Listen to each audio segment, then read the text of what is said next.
Bonjour tout le monde. Aujourd'hui, je vais vous parler des autorisations fournies pour Test Azure Plan.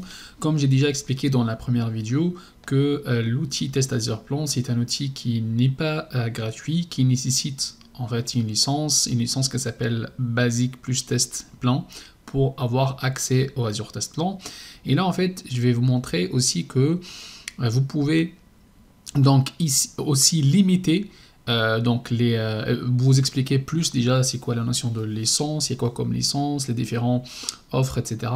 Et aussi donc vous montrer comment on peut limiter certains accès aux utilisateurs. Donc bon, je ne vais pas rentrer trop en détail sur les aspects permissions, utilisateurs, etc. sur Azure DevOps, mais juste je vais mettre le focus sur la partie sur l'outil Test Azure Plan. Donc déjà, vous savez que sur Azure DevOps, il y a la partie organisation settings, c'est la configuration de l'organisation, et il y a la configuration au niveau de projet settings. Donc en fait, moi dans mon cas, pour l'organisation settings, ici, donc j'ai ajouté, donc chez moi comme utilisateur, j'ai une licence, donc vous voyez que l'accès level c'est Basic Test Plan. Là en fait, pour modifier et changer l'accès level par ça, donc vous pouvez changer l'accès. Donc j'ai un accès de 30 jours de test, sinon le par défaut c'est basique. Mais par contre, le basique en fait, ça c'est limité, ça limite voilà, les accès. Je veux dire en fait, ça limite quoi. Sinon donc j'ai ajouté un nouveau utilisateur avec une autre adresse mail comme ça pour voilà, les accès des accès basiques. Donc ici, ce que je vais faire, donc là, on peut aussi changer l'accès pour test plan, mais ça sera aussi ça sera un accès qui sera donc limité pour la durée qui reste. Ça dépend voilà, de si en fait on va choisir la licence, donc la période d'essai gratuite ou non. Donc voilà, après, donc pour acheter la licence, il faut aller ici et du coup on aura donc les types de licences. Voilà, donc par défaut on a accès à ça et donc là vous voyez que le basic test plan sera expiré dans 8 jours. Donc après, au niveau de permission, ok, donc pour changer les permissions, donc on va au niveau de settings du projet, donc voilà, dans cette partie-là, organisation plutôt projet, on sélectionne notre projet, on sélectionne projet settings. Après donc là on va aller au niveau de permissions.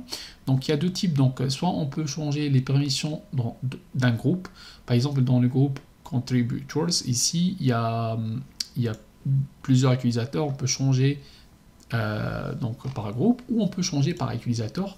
Disons donc là au niveau de user, pour cet utilisateur là je vais voilà, enlever toutes ces options, voilà. Il n'y aura pas droit de manager les tests configuration, le manager les tests environment, etc. Et déjà en fait ce utilisateur il a une licence basique, c'est-à-dire que il ne peut pas créer déjà des cas tests. On va voir ensemble les différents, donc la licence. Mais c'est ça en fait l'idée, c'est qu'on peut jouer sur les rôles.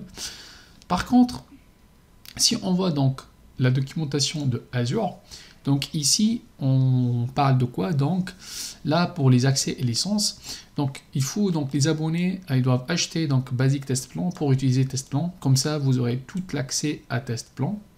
Ou sinon, si vous disposez une licence de Visual Studio Entreprise, un abonnement de Visual Entreprise ou Visual Studio Test Professionnel ou plateforme MSDN, comme ça en fait vous aurez automatiquement tous les droits sur les tests plans.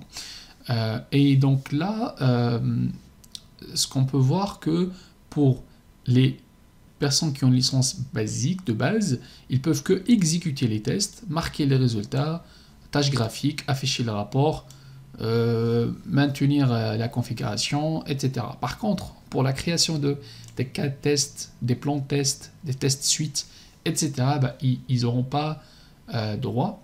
Donc ça, c'est pas possible. Déjà, si vous connectez avec un compte basique et déjà au niveau de test plan, vous n'allez pas trouver cet onglet Define, elle sera vide parce que vous n'aurez pas droit à créer voilà, les plans de test et les cas de test. Par contre, donc licence test plan vous autorise tout.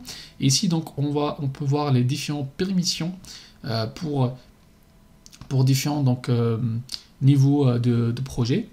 Et donc ça, ce sont des groupes qui sont par défaut que les administrateurs en fait auront toutes les accès au niveau d'autorisation. Ça pour la gestion des groupes. Sinon, donc, une autre remarque, donc là, si vous aurez la licence de test Azure Plan, vous aurez tous ces droits-là de faire donc toutes ces éléments, mais il faut voir vraiment la version web, parce que il y a une version de test Azure Plan qui est une version client lourd, c'est une version desktop, mais c'est une version qui n'est pas recommandée, n'est pas recommandée même par Microsoft. Vous voyez ici, donc là, qui parle de Microsoft Test Manager, un client local déconseillé. Donc c'est vraiment déconseillé. Moi, j'ai jamais utilisé, je vais pas l'utiliser parce que donc la version web elle est plus à jour et elle est plus pratique. Donc voilà. Sinon, pour les tarifs des tests, donc pour le tarif de test plein, avoir une licence basique et test plein, donc c'est par 50 €. Sinon, vous pouvez donc avoir, si vous êtes donc vous pouvez avoir aussi un abonnement Enterprise pour avoir toute la partie IDE, Azure DevOps, plus le test plan, etc., etc. Vous pouvez voir ici donc comparatif de toutes les offres avec les options, les avantages, et vous voyez que pour test plan, il faut avoir la version Enterprise de Visual Studio, donc pour Azure DevOps, pour Visual Studio, pour avoir l'accès au test plan. Donc voilà la partie gestion d'autorisation. J'espère que ça a été clair. Sinon, dans le cadre professionnel, généralement, si vous travaillez dans le cadre d'entreprise, le QA, généralement, ils auront des licences de base plus test plan. Ça, c'est fondamental. Après, donc, les devs, puisque c'est un peu cher la licence de base plus test plan, après, donc, les devs, ils auront juste accès donc de base, où ils peuvent donc avoir la version Enterprise de Visual Studio, comme ça ils auront accès au test plan. Sinon, au pire, les devs, ils auront que accès à exécuter les tests, à voir l'exécution des tests et voir les rapports sans maintenir écrit les cas de tests, qui sera une tâche dédiée pour les testeurs. Sinon, j'espère que la vidéo était claire et n'hésitez pas si vous avez des questions et à la prochaine vidéo.